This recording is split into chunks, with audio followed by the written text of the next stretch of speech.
Hello everyone friends. UP triple S C AGTA की document verification की process complete होने के बाद सबसे अधिक जो अब सवाल है कि क्या इसकी रिजल्ट आने में बहुत समय लग जाएंगे। देखो, इसकी रिजल्ट पर काफ़ी कुछ इफेक्ट पड़ेगा आने वाली जो एजीटीए की वैकेंसी है उस पर।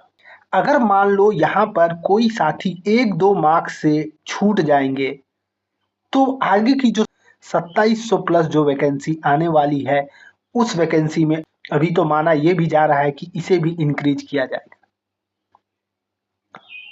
और इसके इंक्रीज होने की जो खबर आ रही है ये भी जेन्युइन है। ये क्यों जेन्युइन है? क्योंकि आने वाला जो इलेक्शन ईयर है वो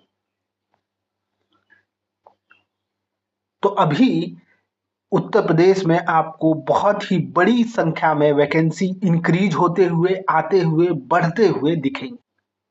खैर, उस पर हम बाद में बात करेंगे।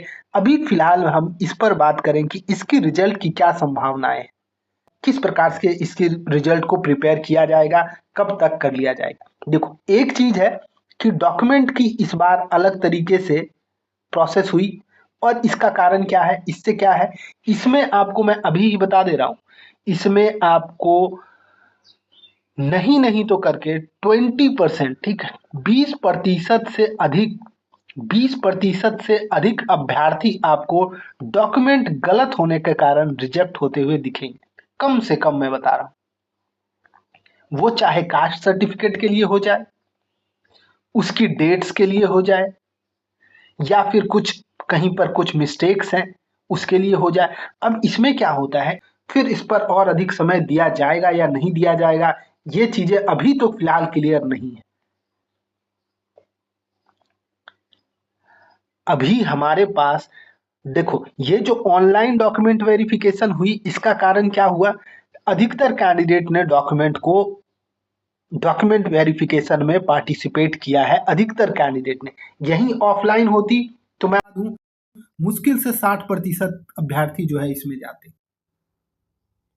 क्योंकि अभी पैरेलली काफी रिजल्ट्स आ रहे हैं, काफी जगह यहाँ देखोगे आप तो काफी रिजल्ट आए हैं, काफी अभ्यर्थियों की अलग अलग विभाग में नौकरियां भी लगी हैं। मगर चूंकि ऑनलाइन हुई तो सबने प्रयास किया कि क्या नई प्रक्रिया है, इसमें हम भी पार्टिसिपेट करते हैं। इसके कारण आपको अच्छी संख्या में यहाँ पर डॉक्यूमेंट वेरिफिकेशन होते हुए दिखी। अब डॉक्यूमेंट वेरिफिकेशन के बाद अगर डॉक्यूमेंट्स किन्हीं के गलत हैं तो आपको कटऑफ में थोड़ी सी राहत मिलेगी। ऊपर वाले जितने भी कैंडिडेट हैं उनकी अगर गलत हुई तो फाइनल कटऑफ में आपको थोड़ी राहत मिलेगी, और साथ में ही जो आने वाली वैकेंसी है उसमें भी राहत मिलेगी।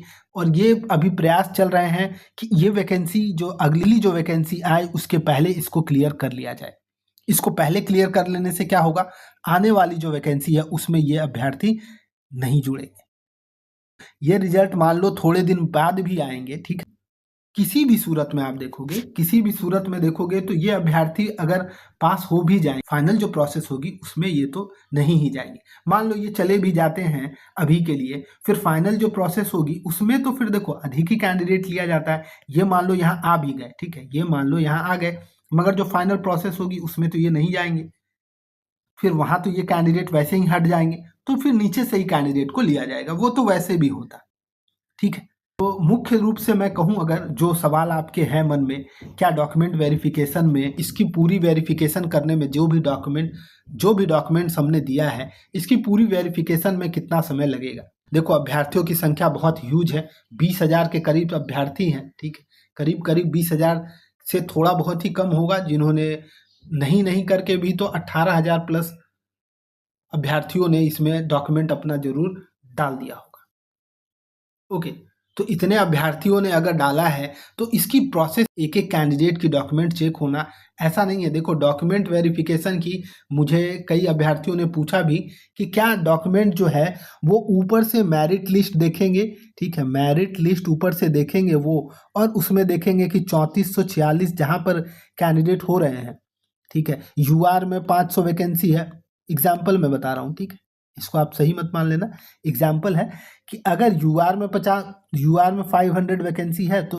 यूआर के ऊपर से 500 कैंडिडेट की डॉक्यूमेंट चेक होगी, ओबीसी की अगर 400 वैकेंसी है तो ऊपर से ओबीसी की 400 अभ्यर्थियों की डॉक्यूमेंट चेक होगी, एससी के 300 हैं तो 300 चेक होगी। क्या ऐसा होगा डॉक्यूमेंट वेरिफिकेशन का प्रोसेस? तो बिल्कुल भी ये गलत है, इस तरह से प्रोसेस नहीं की जाती है। डॉक्यूमेंट वेरिफिकेशन की प्रोसेस इस तरह से नहीं की जाती है। अगर आपको कहीं ये बताया जा रहा है तो ये बिल्कुल भी सरासर गलत है। क्यों? क्योंकि मैं आपको बता दूं, डॉक्यूमेंट वेरिफिकेशन जो है, डॉक्यूमेंट वेरिफिकेशन प्रोसेस है, ठीक है? और ये प्रोसेस है क्यों? ये प्रोसेस देखो, ये प्रोसेस मैं अगर आपको बताऊं, अगर 22,000 अभ्यर्थियों से डॉक्यूमेंट मांगा गया तो क्यों मांगा गया? मांगा जाता तो 3400 ही से ही मांगा जाता, ठीक है? इतने से ही मांगा जाता। या इनको कोई डर था कि कोई अभ्यर्थी नहीं आएंगे तो 5,000 मांग लेते। इतने अभ्यर्थियों का क्यों मांगा गया? और क्या आपने कभी देखा है कि डॉक्यूमेंट वेरिफिकेशन, ये तो चलो ऑनलाइन है इसलिए आप ऐसा बोल रहे हो, ठीक है? ये ऑनलाइन है इसलिए आप ऐसा बोल रहे हो। ऑनलाइन देखो इसलिए किया गया है ऑनलाइन, क्योंकि अभी एक साथ में आप देखोगे, इवन यूपी ट्रिपल एससी की बात कर लो, यूपी पीसीएस में बात कर लो, सभी जगह लगातार, यहाँ आप यूपी ट्रिपल एससी की ही देखोगे तो लगभग 10 वैकेंसी जो है वो एक साथ पैरेलली वहां पर काम चल रही है। और वहां ऑफलाइन ऑफलाइन भी डॉक्यूमेंट वेरिफिकेशन काफी पोस्ट की गई है। ओके, तो इसके प्रोसेस के रिगार्डिंग मैं आपको बता दूं, देखो ये मैं आपको क्या कह रहा था कि अगर आप ऑफलाइन में डॉक्यूमेंट वेरिफिकेशन के लिए कराने को गए हो, ठीक है, कराने को गए और यहाँ पर 500 सीट थी और यहाँ पर लिया गया है 1500 कैंडिडेट को डॉक्यूमेंट वेरिफिकेशन के लिए, फॉर एग्जाम्पल, ओके, 1500 कैंडिडेट को डीवी के लिए बुलाया गया था। तो क्या आपने देखा है कि 500 कैंडिडेट की ही डॉक्यूमेंट चेक हुई, बाकी 1000 कैंडिडेट को सिर्फ बुला के क्या घर भेज दिया गया? क्या ऐसा होता है कहीं? नहीं। इन सभी कैंडिडेट के डॉक्यूमेंट को चेक किया जाता है, भले ही लिस्ट आपकी 3400 की ही बने। ओके, और यहां भी यही होगा, पूरे कैंडिडेट की डॉक्यूमेंट चेक होगी, उसके बाद फिर कहीं जाके रिजल्ट प्रिपेयर होगी। देखो, रिजल्ट प्रिपेयर होने के लिए मैं किसी भी औरों की तरह मैं आपको कोई एक डेट जुमले के तौर पर आपको मैं नहीं बताऊंगा। इसकी मैं प्रयास कर रहा हूं, सही डेट जो है वो निकल के आए, सही डेट निकल के आएगा, मैं उसे आप सभी के सामने लाऊंगा। ओके, तो साथियों, चैनल को आप सभी सब्सक्राइब करके रखना, इस पर जो भी फर्दर अपडेट्स आएगी, प्रिपरेशन के रिगार्डिंग भी कोई सवाल होंगे आप सभी के, जो अभ्यर्थी आगे आने वाली जो 2700 की वैकेंसी है उस पर किन्हीं के सवाल होंगे तो आप कमेंट में जरूर पूछो, सभी तरह से आपको यहाँ पर गाइड किया जाएगा और साथ में स्टडी मटेरियल्स भी आपको अभी प्रोवाइड किए जाएंगे। अभी आप वैकेंसी आ जाने दो, फिलहाल के लिए मैं कहूँगा कि कोई सवाल होंगे तो आप पूछते रहना कॉमेंट में, अगली वीडियो में सारे सवाल को मैं इंक्लूड कर लूँगा। ओके, धन्यवाद।